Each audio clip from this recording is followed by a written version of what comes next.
Are you feeling peaceful? I hope so. I feel more peaceful.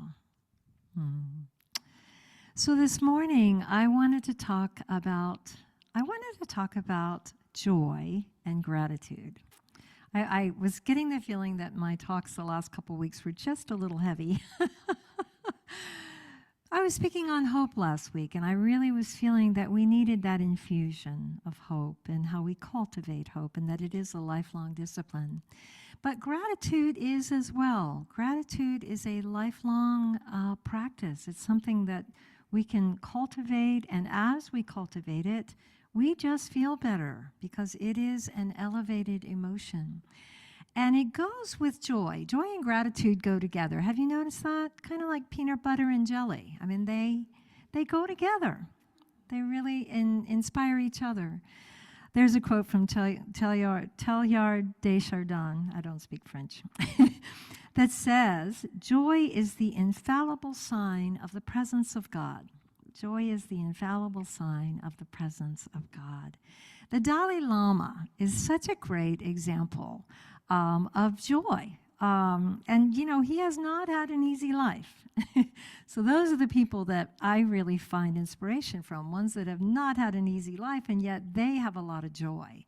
So why is that? He wrote in his autobiography, he wrote a book, My Spiritual Journey. And in it, he calls himself a professional laugher.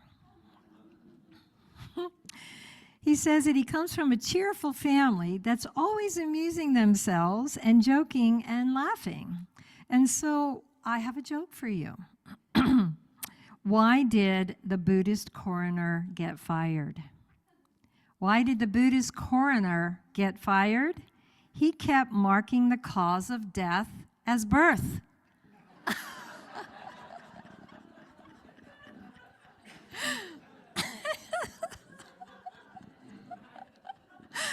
I love that too. I'm so glad you like that because I thought that was pretty cute, pretty funny. Because he's right. It is the cause of death.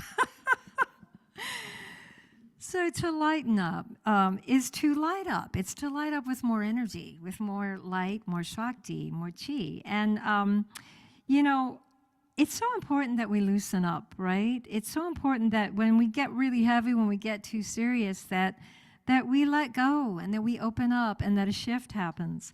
I have a friend, Swami Beyondananda. Has anybody seen him? I met him at Brighton Bush, like in the 90s.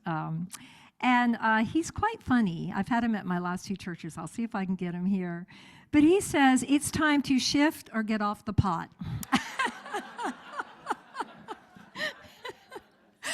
And his whole purpose, his whole dharma is to inspire people to shift into more playfulness and out of being so serious.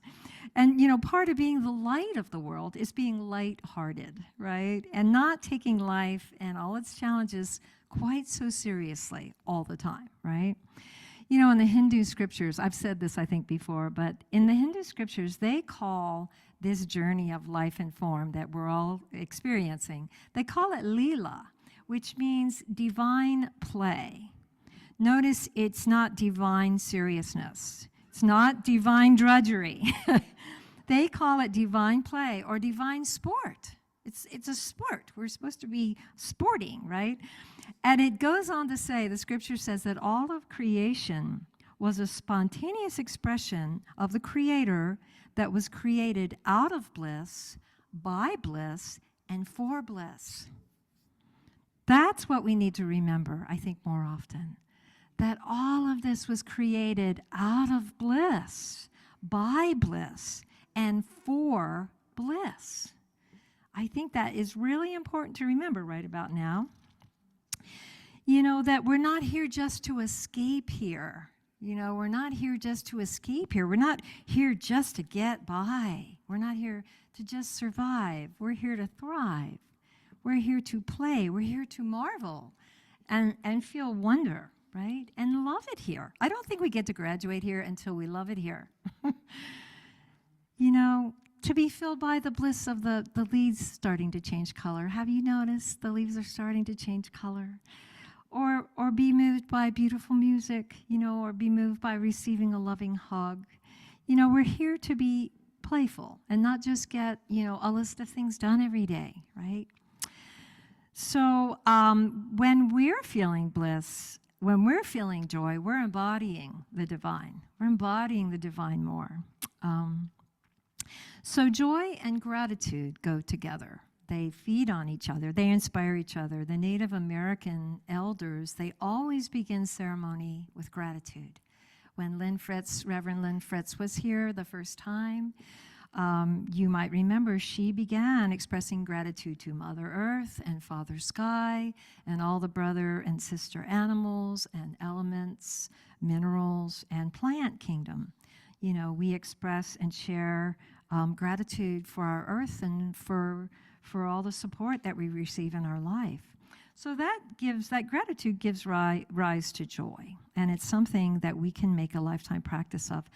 My favorite poet of all time is Hafiz, because he's intoxicated on divine joy, and you just feel it pretty much in everything that you read. And I might have read this poem before, but I love it so much, I'm going to read it again. He writes, I bow to God in gratitude. I bow to God in gratitude.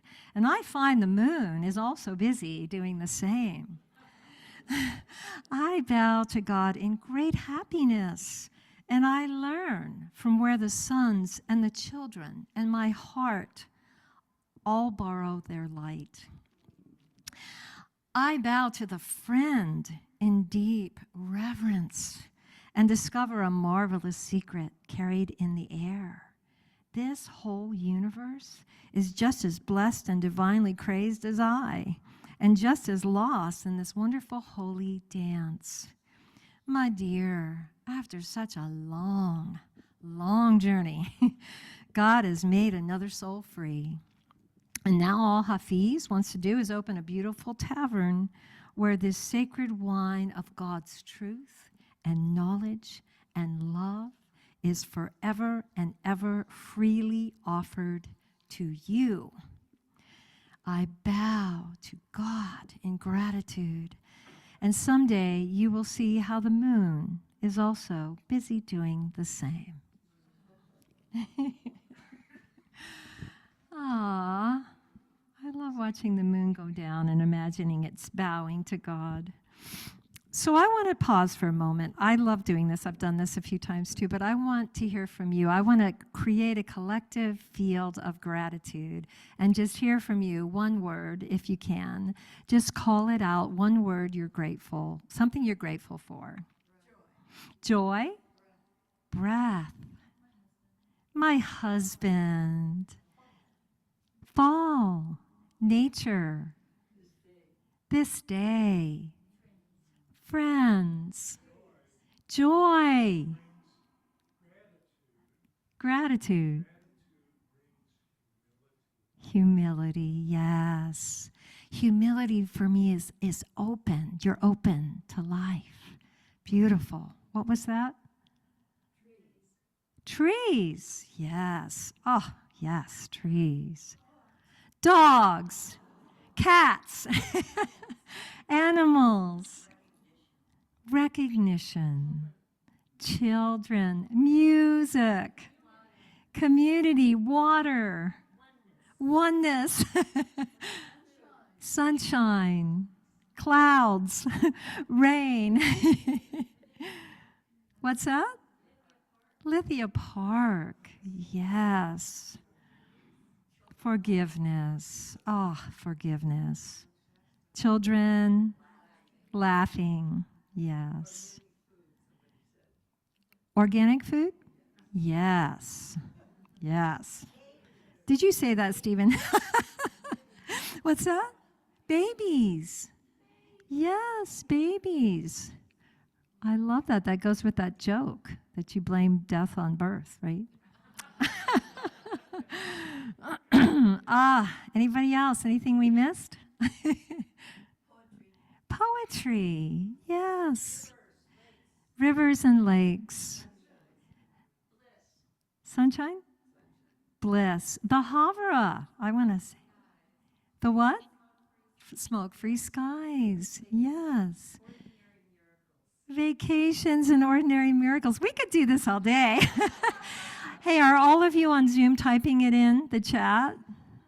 Oh, I love that. Oh, gosh, let me see if I can get my cord all the way over here. Oh, they're typing. Okay, well, I'll read it later. So, it feels so good to collectively give thanks. It raises the vibration. It's really uplifting. Eric Butterworth is one of Unity's most famous ministers, and he said that gratitude is a causative energy, that it is one of the most powerful energies for creating.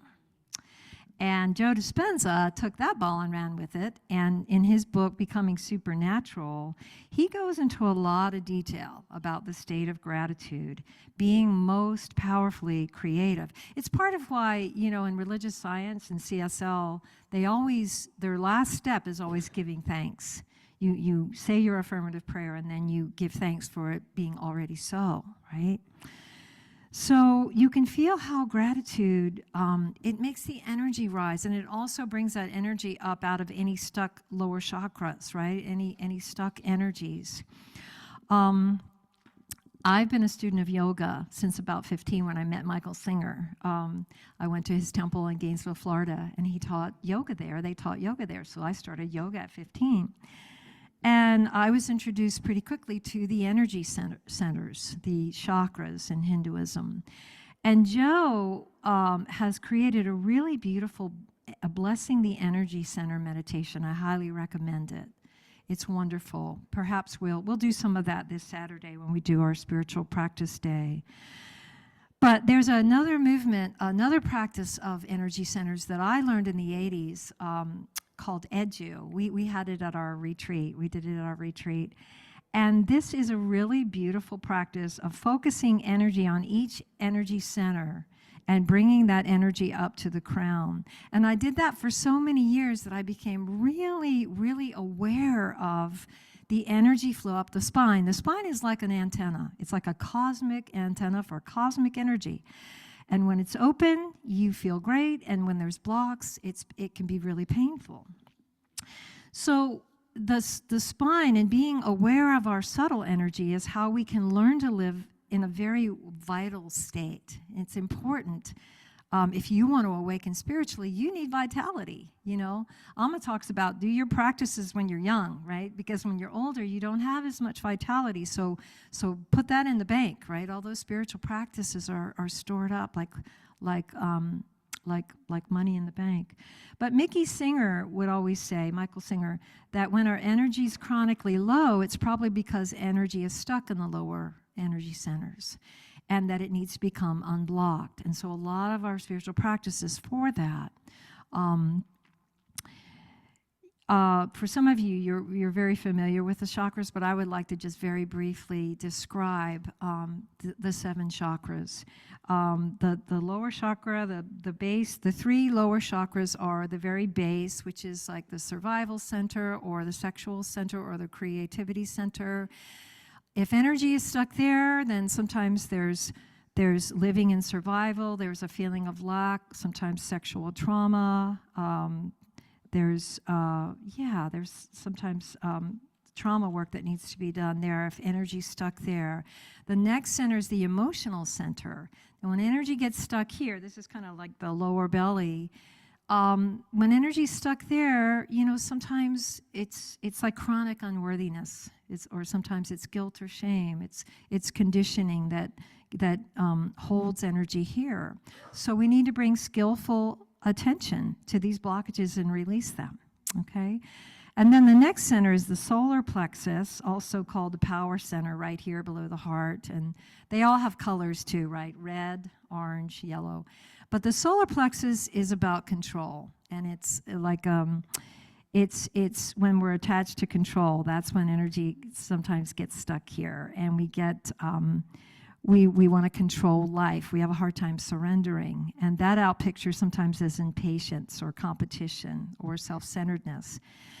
Michael Singer would always say that we are mostly a third chakra planet, and our work is to bring it up to the heart, right? That movement from the third to the fourth chakra. And what happens then is that love of power in the solar plexus becomes empowering love. And when we live from empowering love, it shifts from the me to the we. It shifts from like living in loving kindness and wanting to cultivate compassion and wanting to cultivate empathy. So that is really a huge, huge shift. I mean, it's interesting. Think about your life and think about when you started making that shift. I can, like, when I really review my life, when my mom died, we did a life review of her, and I felt like I did a lot of life reviewing of my own. And I can really see, how the ego developed, and then how that was my reality for a while. And then I really was drawn to moving into the heart and the teachers and the teachings that would help me live more from this fourth chakra, from this heart, and how to put that into music and help everybody else, raise that energy up to the heart. So then the next chakra, the throat, is expressing love, expressing laughter, right? Expressing joy. Expressing our love, the throat chakra. And then the next chakra, the sixth chakra, is up here, the third eye. You've probably heard a lot about that. Yogananda does a lot of meditations on the third eye. Amma has you do meditations on the third eye. And I love that quote from Jesus, "When thine eye is single, thy whole being shall be filled with light." And I feel like he's talking about that third eye being open. And when it's open, we see so differently. We experience life so differently. The Buddhists call it right view. We see oneness. We see everything interconnected. Everything matters. And then, of course, the crown chakra, the seventh chakra, when that's wide open, we are one with the cosmos. We are one with infinity. And it is incredibly blissful. And in that state, God is, I am. God is, I am. There's only God, I am that, right? You all know about that, right? So this is our journey. This is our journey, is learning how to move that energy up. Like Amma has a I am meditation. You bring that energy up, you bring it down. You bring it up, you bring it down. And you see, if you can, and you'll notice where the blocks are when you get more subtle with your energy. But Joe, in his teachings, he describes about how when energy gets stuck in a center, it just dissipates. It stays there. Let me read this quote. He said, for instance, he says, "A person trapped in shame or guilt feels victimized, holds on to the emotions of the past, and constantly summons its consuming excess energy from the energy field surrounding their second center, and so holds on to the energy in that center." I think we move around and we get stuck at any manner of time. I certainly have those moments when I feel particularly stuck in an emotion, right? And then I move it. I know how to move it. I practice moving it. I work on it. So it's something that we can work on. So I recommend Joe's Energy Center meditation. We'll do that on Saturday too, and we'll do some edu as well. But it's important to bless our energy centers, to be in touch with them and bless them and send them our love and gratitude. I think a lot of times we don't realize that we're walking around with blocked energy. Like I was living at Brighton Bush for a year, and that I had this awakening experience, and I was soaking in hot springs all the time, and I was in that sauna, and I was getting massages for $10. So I was just like, everything conspired to open me, which was really a blessing. But then I had that awakening experience, and I have talked about how that felt for me in consciousness, but I haven't said much about how it felt in my body.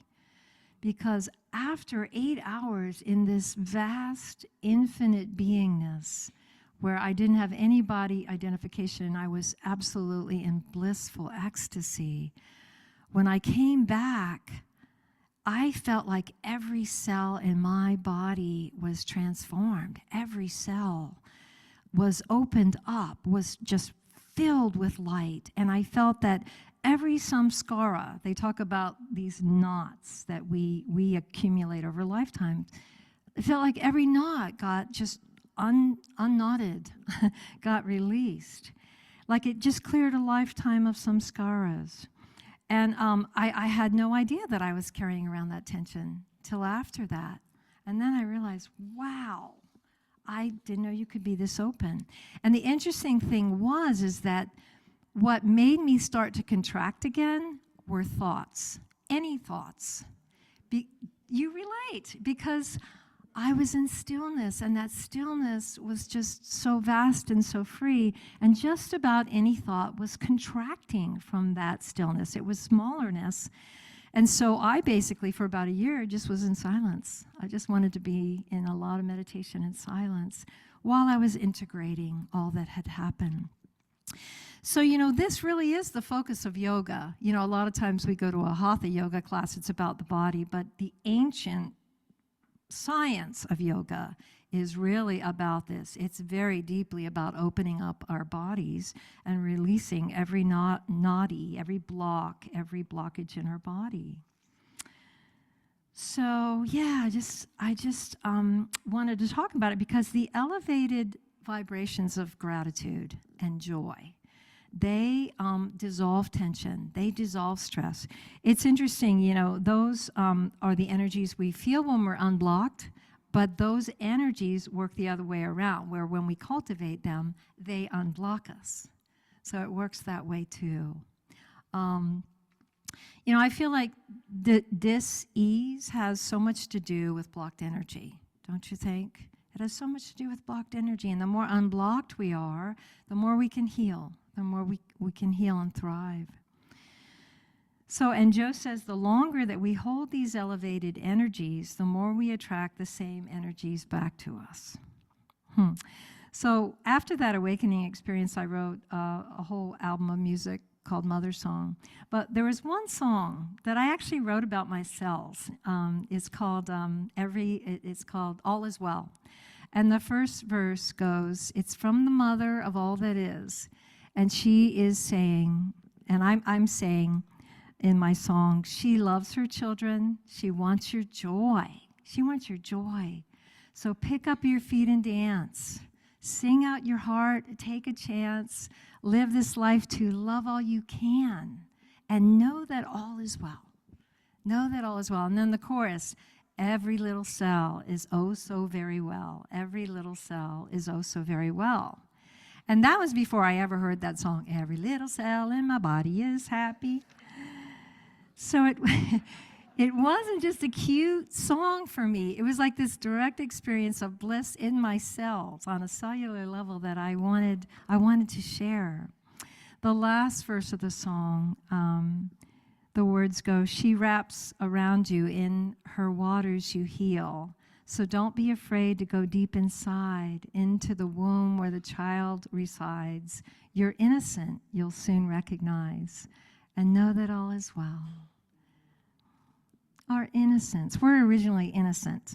I don't know where they ever got off track with that original sin, but we are originally innocent. We come from infinite love. We do. And then the other verse, you live within her every moment you breathe. So breathe like an ocean breeze. Let every part of you release of limitations into ecstasy, and know that all is well. Our body, our mind, our soul, we want release from limitations. We want to feel the most expansive well-being. And the beautiful thing is we can feel that. We can resolve to live in a way where the energies of gratitude and joy and love are part of our everyday. I keep a gratitude journal, and I speak at night my gratitude for the day. Anybody else do that? It's a wonderful way to prepare your mind for dreams, to just remember what was good in the day, and just repeat it. As Hafiz says, get lost in this wonderful holy dance. He doesn't say get lost in worrying about tomorrow. He doesn't say get lost ruminating about the past. He says, get lost in wonder, beauty, laughter, and love. So in closing, I just want to say I am grateful. I am grateful to be here. I love getting up in the morning and coming here and being with you all. And I'm grateful for each one of you and the unique, beautiful way light comes through each one of you. And the way that together we just create this incredibly beautiful bouquet of diverse, divine humanity. So may you be filled with gratitude and be filled with joy.